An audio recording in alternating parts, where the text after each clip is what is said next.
Visions of Tango is a tribute to the tango legacy of Astor Piazzolla. It's also a continuation of the performance style that I developed for my last solo album, Two Hands to Tango. In this style, I combine elements from classical, jazz, and Argentine tango, but from a technical point of view, it's also very much inspired from the bandoneon, the instrument of Astor Piazzolla, and how this instrument is used in his music.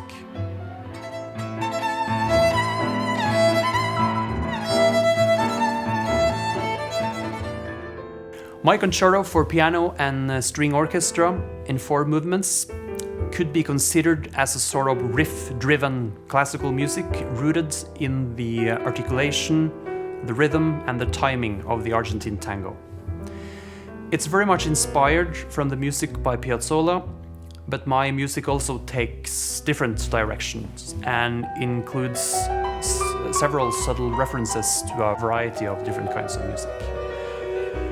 I was very fortunate to be able to record this concerto with the Trondheim soloists. I tend to say that to be able to play the tango, you need the range of emotions from classical music, the timing of jazz music, and the attitude of rock music. And I think the Trondheim soloists have this diversity that's required to play both the music of Piazzolla well, but also my music.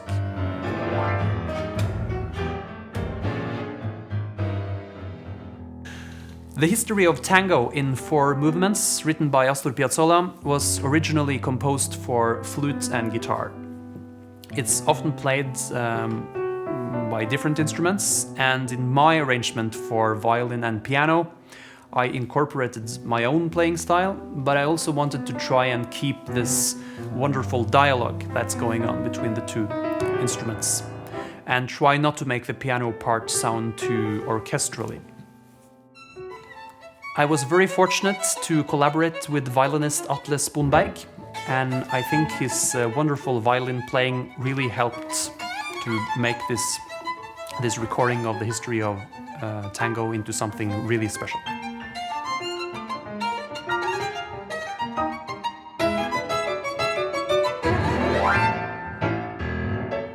The history of tango covers the evolution of tango, starting in the early 1900s with the up-tempo, light and fast kind of milonga-styled pieces, moving into the 1930s, where the tango became slower, more nostalgic, more melancholic, and then into the nightclubs of the 1960s, where the tango became more virtuoso and you combined elements from jazz music and contemporary music and mixed them into the tango. And then finally, the 4th piece is the Concert d'aujourd'hui, the concert of today, which is a more modern kind of tango with a more complex harmony, very much inspired from composers such as Stravinsky and Bartók. But it's also rooted in that up-tempo light milonga rhythm that we hear in the first movement. So in a sense, the 4 movements in this cycle come full circle in the end.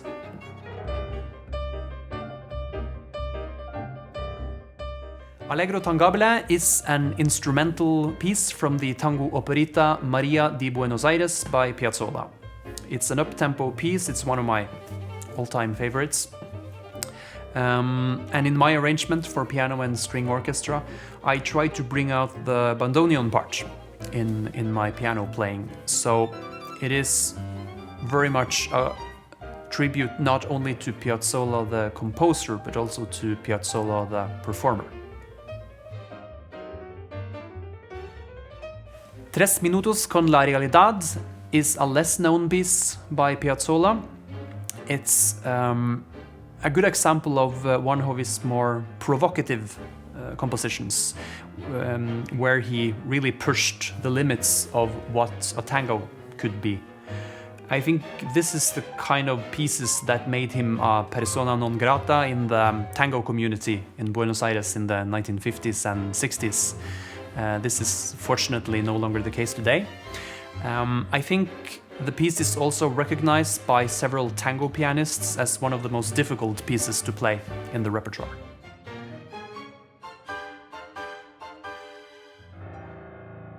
The final piece on the album is Adios Nonino.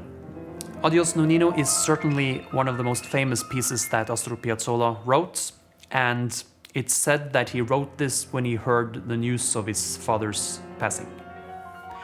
The piece typically starts off with a piano cadenza, and the most influential pianists who played with Piazzolla, such as Ziegler and Gandini, they all made their own cadenzas inspired by the writing of Piazzolla, and honoring this tradition, I have also made my own Adios Nonino cadenza.